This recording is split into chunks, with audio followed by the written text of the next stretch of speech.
Hi friends, welcome back to my channel Dua gardening. कैसे हैं आप सब? उम्मीद है खैरियत से होंगे। दोस्तों, आज की वीडियो में मैं आपके साथ शेयर करने वाली हूँ गुलाब की तरह दिखने वाला पौधा। जी हाँ, इसको कहते हैं मोस रोज यानी पोर्चुला का गुले दोपहरी।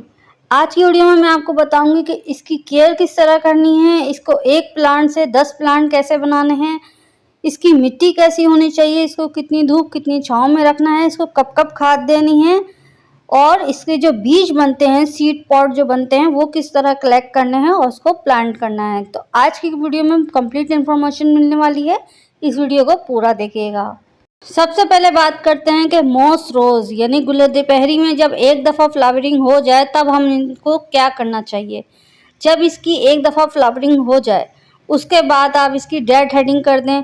सबसे पहले आप ये देखें कि आपने इसको रखा किस जगह है। बारिशों में, मानसून के सीज़न में इसके ज़्यादातर पत्ते झड़ जाते हैं और सिर्फ टहनियाँ रह जाती हैं।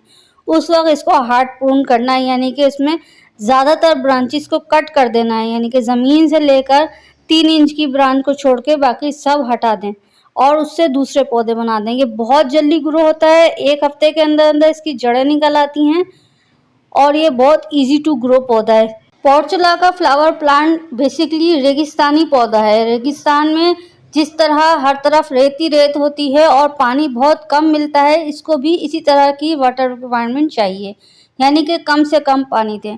ये पौधा आपको खुद बताएगा कि हमें कितना पानी चाहिए, कब चाहिए, क्यों, कैसे। जब इसकी पत्तियां करीब करीब हों तो आप समझ जाएं आपका पानी का शेड्यूल सही है, और जब इसकी पत्तियां दूर दूर हो जाएं, उनमें फासला ज़्यादा हो जाए, गैप ज़्यादा हो जाए एक पत्ती के दूसरे पत्ती के दरमियान, तब आप समझ जाएं कि आप बहुत ज़्यादा ओवर वाटरिंग कर रहे हैं, तो इसकी पत्तियां दूर दूर उगेंगी। जब आप इसको कम से कम पानी देंगे, यानी कि पानी रोक के देंगे, मिट्टी खुश्क हो जाए उसके बाद 1 दिन छोड़कर पानी दें, क्योंकि ऊपर की मिट्टी खुश्क हो जाती है लेकिन नीचे की मिट्टी गीली होती है। तो इस तरह ये पौधा खुद आपको बताएगा कि हमें कितना पानी कब कब चाहिए। अब बात करते हैं इसको सॉइल मिक्सचर किस तरह देना है। जो नॉर्मल गार्डन सॉइल होती है आप इसी में इसको लगाएं, हर किस्म की मिट्टी में उग जाता है, लेकिन इसकी मिट्टी में कोई भी ऐसा सॉइल मिक्सचर इस्तेमाल ना करें जिसमें पानी होल्ड होने की सलाहियत हो, यानी पानी खड़ा रखने की, जमा रखने की सलाहियत हो, जैसे कि कोकोपीट वगैरह इसमें बिल्कुल शामिल ना करें। सिर्फ और सिर्फ मिट्टी में लगाएं, बालू मिट्टी और रेत, हो सके तो इसमें रेत ज़रूर शामिल करें, क्योंकि एक रेगिस्तानी पौधा है। जब आप इसको नेचुरली वो प्रोवाइड करेंगे माहौल, तो ये आपको अच्छी ग्रोथ दिखाएगा। पोर्चुला का एक तरह की वीड भी कहलाती है, यानी कि ये एक खुदरो पौधा है, घास फूस की तरह ये बहुत जल्दी झाड़ जंकाड़ की तरह बन जाता है। तो इसको टाइम टू टाइम प्रून करना बहुत ज़रूरी है। जब भी आप देखें इसकी ब्रांचेस 4 या 5 इंच से ज़्यादा हो गई हैं, आप उसको कट कर दें, चाहे उसमें कली हो चाहे उसमें कली ना हो, और जो इसकी सूखी ब्रांचेस हैं वो हटा दें। टाइम टू टाइम प्रून करने से ये होगा, यानी कि उसकी काट छाट वक्तन फवक्तन करने से ये और ज़्यादा घना होगा और ज़्यादा इसकी जड़ें मजबूत होंगी, पक्का पौधा बन जाएगा।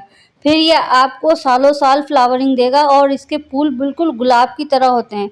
गुलाब के पत्ते अलग होते हैं, उसकी टहनी अलग होती है, लेकिन उसके फूल और इसके फूलों में काफ़ी हद तक मुशाबत है। अब बात करते हैं कि मोस रोज को कटिंग से हम किस तरह उगा सकते हैं, यानी कि एक पौधे से हम 10 पौधे कैसे बना सकते हैं। तो जब भी हम इसको देखें कि ये 4 से 5 इंच की इसकी टहनियाँ बड़ी बड़ी हो गई हैं, लंबी हो गई हैं, तब हमने इसको कट कर देना है। 2-3 इंच की टहनी ज़मीन से लगी हुई छोड़कर हमने इसको कट कर देना है। जब हम इसकी कटिंग लेंगे, जो भी हम कट कर रहे हैं वो फेंकेंगे तो नहीं, उसको हम as a cutting, as a कलम दूसरे गमले में प्लांट कर देंगे, दूसरे गमले में लगा देंगे, तो वो भी एक हमारा कंप्लीट पौधा 1 हफ्ते के अंदर अंदर बन जाएगा। गुले दोपहरी की जितने भी कलर्स हैं आप एक दफ़ा ख़रीद लें, उसके बाद आपको ख़रीदने की ज़रूरत नहीं है। ये टाइम टू टाइम खुद ही ग्रो होगा और आप इसको देखेंगे कि ये कितना मल्टीप्लाई हो रहा है। इसके अलावा जब आपने देख लिया ये आपके घर में चल गया, उसके बाद आप इसको गिराफ्ट कर सकते हैं, यानी कि रेड फ्लावर वाले जो हैं और पिंक फ्लावर वाले जो हैं उनको आपस में ग्राफ्ट कर दें, या कंट्रास्ट कलर के फ्लावर्स को आपस में उसकी शाख को ग्राफ्ट कर दें। आजकल बहुत से ऐसे तरीके आ रहे हैं कि ये ग्राफ्टिंग कर करके एक ही पौधे में से आप 4-5 कलर के फूल हासिल कर सकते हैं। पोर्चुला का ग्राफ्टिंग की कंप्लीट इन्फॉर्मेशन वीडियो मैं आपको बहुत जल्दी अपलोड करने वाली हूँ अपने चैनल पर, आप ज़रूर देखिएगा। फर्टिलाइज़र की बात की जाए तो महीने में एक दफ़ा इसको लाजमी फर्टिलाइज़ करें और इसको लिक्विड फॉर्म में खाद देनी है, यानी कि पानी में घोलकर इसको खाद देनी है। कोई सी भी खाद आपके घर में हो, लीफ कंपोस्ट, वर्मी कंपोस्ट या गाय के गोबर की खाद, सिंपली गाय के गोबर की खाद बेस्ट है इसके लिए। तो उसको एक रात पानी में भिगा दें, जितने भी आपके पास प्लांट है उस हिसाब से, और उसको छान कर या बगैर छाने भी आप पौधों में अप्लाई कर सकते हैं। और ये खाद अपने छोटे पौधों, बेबी प्लांट्स जो होते हैं, जो हमने मिर्च, टमाटर, नींबू, पुदीने के जो पौधे लगाए होते हैं घर में, छोटे छोटे होते हैं, उनमें भी आप लिक्विड खाद दें तो ये गर्मियों के लिए बेस्ट होती है। पॉट साइज़ की बात करें तो इसको किस तरह के पॉट में, यानी कि इसको किस तरह के गमले में लगाना चाहिए। इसकी रूट्स जो हैं वो शैलो रूट्स होती हैं। शैलो रूट्स का मतलब ये होता है वो ज़्यादा गहराई में नहीं जाती बल्कि चौड़ाई में फैलती हैं, जैसे कि हमारे पुदीने की रूट्स होती हैं। तो इसको हमेशा ऐसे गमले में लगाएं जो बाउल टाइप का हो, यानी कि प्याले टाइप के जो गमले होते हैं उनमें लगाएं, तो ये बहुत अच्छा फ्लावरिंग करता है और बहुत तेज़ी से बढ़ता है और खुश रहता है। पेस्ट अटैक की बात की जाए तो मिलीबग्स के अलावा मैंने इसके ऊपर और कोई कीड़े मकोड़ा नहीं देखा है। मिलीबग्स एक छोटे से कीड़े होते हैं जो रुई की तरह होते हैं, सॉफ्ट से, लेकिन वो सकिंग पेस्ट होते हैं, यानी कि जो पानी को, इसके अंदर की ग़िज़ाइयत को सक कर लेते हैं, चूस लेते हैं, और वो इसी तरह 1 से 2 से 4 बहुत सारे बन जाते हैं। तो जब भी आप इस पर मिलीबग्स देखें, जब भी आप इस पर खाद डालेंगे, कोई सी भी खाद हो, तो मिलीबग्स अटैक ज़रूर करेंगे। तो जब भी आप इस पे खाद डालें, खाद डालने से पहले नीम वाली स्प्रे या कोई भी अच्छी फंगीसाइड या कुछ भी नहीं है तो लहसुन और प्याज के छिलके का पानी बनाकर इसके ऊपर अच्छी तरह दें, और जब आप खाद डालें उसके बाद भी वो पानी ज़रूर इसके ऊपर अप्लाई करें ताकि इसके मिलीबग्स इसके ऊपर आए ही ना। ये देखिए, ये सूखा हुआ फूल है और इसमें बहुत सारे छोटे छोटे ब्लैक सीड्स हैं, ब्लैक कलर के, काले कलर के बीज होते हैं बहुत बारीक। तो इसको इसी गमले में रख दें या फिर आप किसी अलग गमले में इसकी प्लांटेशन करें, यानी कि इसको उगाएं। और इस तरह ये एक कर के 2 आते हैं, यानी कि एक टहनी पे 2 फ्लावर एक साथ, 2 कलियां आती हैं, एक खिल जाती है, खुश्क हो जाती है, फिर दूसरी वाली खिलती है। बहुत तेज़ी से बढ़ने वाला पौधा है। आप चाहें तो इसको DIY बोतलें बनाकर कटिंग कर इसको किसी भी बोतल में, किसी भी गमले में लगा सकते हैं। प्लास्टिक का गमला हो, सेरेमिक का गमला हो, सीमेंट का गमला हो, या मिट्टी का गमला हो, या टीन का गमला हो, किसी भी किस्म के गमले में, किसी भी किस्म के पॉट में ये आराम से सरवाइव करता है। बस इसको थोड़ी लाइट, थोड़ी धूप और थोड़ी खाद की ज़रूरत है, और कुछ नहीं चाहिए। बहुत ही लो मेंटेनेंस प्लांट है। एक दफ़ा आपने इसको प्लांट कर लिया, लगा लिया, उसके बाद इसको भूल जाएं। इसके बाद 2 हफ्ते के बाद आप इसकी टहनियों को देखेंगे वो बड़ी बड़ी हो गई हैं या सीड पॉट बन रहे हैं, तब आप उसको सीड पॉट को कलेक्ट कर लें और एक अलग जगह प्लांट कर दें, एक अलग गमले में सेपरेट। और जब इसकी टहनियाँ बड़ी बड़ी हो जाएं तब आप उसको कट करके अलग अलग पौधे बना सकते। ये देखें, ये मैंने इसमें सभी सीड पॉट को जमा कर एक अलग जगह प्लांट किया है।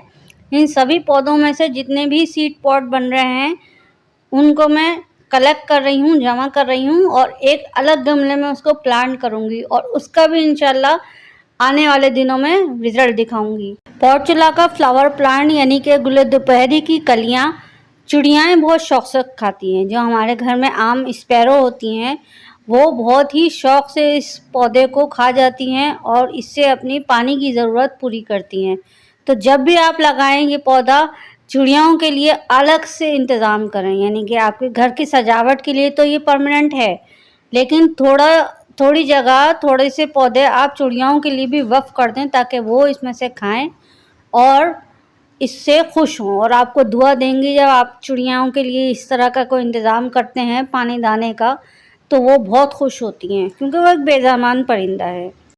दोस्तों, ये गुल दोपहरी यानी मोस्ट रोज़ का प्लांट छोटे से छोटे गमले में भी उग सकता है। छोटे से छोटे बर्तन, कोई आपके पास टूटे हुए घर में बर्तन हो, कोई खूबसूरत से कोई खिलौने वाली चीज़ें हों, खिलौने हों बच्चों के जो कि अब इस्तेमाल नहीं करते बच्चे, स्कार्फ है, बेकार हो गए हैं, आप उसमें भी ये मोस्ट रोज़ लगा सकते हैं। बस नीचे से छेद करें बर्तन में और उसके बाद मिट्टी भर के इसको लगा दें, ये उसमें भी उग जाएगा बहुत आसानी से, बहुत तेज़ी से उगता है, बहुत ज़्यादा घना हो जाता है। ये देखें, ये मैंने बीज लगाए थे और ये अब ग्रो होना शुरू हो चुके हैं।